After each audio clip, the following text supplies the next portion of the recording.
গত বছরে ইউটিউব ফেসবুকে দেখছি, দেখার পর থেকে নিজেকে আগ্রহী মনে হলো যে আমি নতুন কিছু করব। সবাই যা করে তারও বিপরীত বাহুতে কিছু করব। তো কিছু কিছু বাংলাদেশে কিছু কিছু জায়গায় চাষ হচ্ছে। আমি হলো এটা চ্যানেল আই আছে, চ্যানেল আই শাইখ সিরাজের একটা প্রতিবেদন হয়েছে চুয়াডাঙ্গার উপরে। এই চুয়াডাঙ্গার উপরে যে প্রতিবেদনটা হয়েছে, এই প্রতিবেদনের দিক লক্ষ্য করে আমি সেইখানে চলে গেলাম। চলে যা দেখি তারা প্রায় 2 একর মাটি, মানে 50-4 বিঘা মাটি একত্রে করে তারা একটাই বাগান লাগাইছে।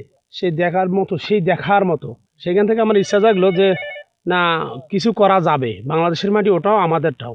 এখান থেকে আমি এখানে আসলাম, আসে নিজে ওইখান থেকে চারা কিনে নিয়ে এসে লাগাইছি। তো আমার তো আঙ্গুরের শুধু পাকার অপেক্ষায় আছি। তো আশা করতেছি মোটামুটি অন্য যে কোনো ফসল হচ্ছে লাভজনক, এবং হলো বিদেশি ফলের যে চাহিদা পূরণ, এটা গ্যাপটা পূরণ করবে মনে হয়। বাংলাদেশের মাটিতে যে অভাবনীয় সাফল্য এনে নিয়ে আসছেন, এটা সত্যিই চোখ জুড়ানো। এটা আমাদের দেশের যে আমাদের বৈদেশিক টাকা, আমাদের টাকা যে বিদেশে চলে যায় ফল আমদানিতে, এটা ফল নির্ভরতা কমাবে। এবং আমি মনে করি এটা আমাদের স্বাবলম্বী হওয়ার জন্য অন্যতম একটা অবদান আমাদের মধ্যে রাখবেন। এই আঙ্গুরের জাতের মধ্যে বাইকনুর এবং জার্মান গ্রিন আর অন্যান্য জাত রয়েছে। আসলে এটি একটি ভ্রান্ত ধারণা যে আঙ্গুর মিষ্টতা হয় না। আগে আমাদের কিছু স্থানীয় জাত ছিল যেগুলোতে মিষ্টতা আসতো না, টক থাকতো।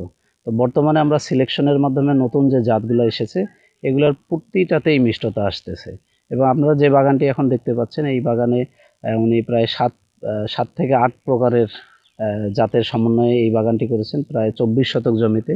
এবং ফল যে অবস্থায় রয়েছে এখনই কিছুটা মিষ্টতা আসা শুরু হয়েছে, এবং আমরা আশা করছি যখন পূর্ণাঙ্গ পাকা অবস্থায় আসবে তখন আরো মিষ্টতা আসবে। এবং আপনাদের বলে রাখি যে আঙ্গুর চাষের জন্য আসলে বিদেশি ফসল বা বিদেশি ফল, এই ধারণাটি ভুল। আমাদের দেশের মাটি সোনার মাটি, আমাদের দেশের কৃষক হচ্ছে অত্যন্ত পরিশ্রমী, আমাদের দেশে মালটা হচ্ছে, কমলা হচ্ছে, তেমনি আঙ্গুরও আমাদের দেশে সফলতার মুখ দেখছে। আমরা আশা করি আগামী 4 থেকে 5 বছরের মধ্যে আমাদের এই দেশে আঙ্গুর খুব সফলভাবে উৎপাদন হবে।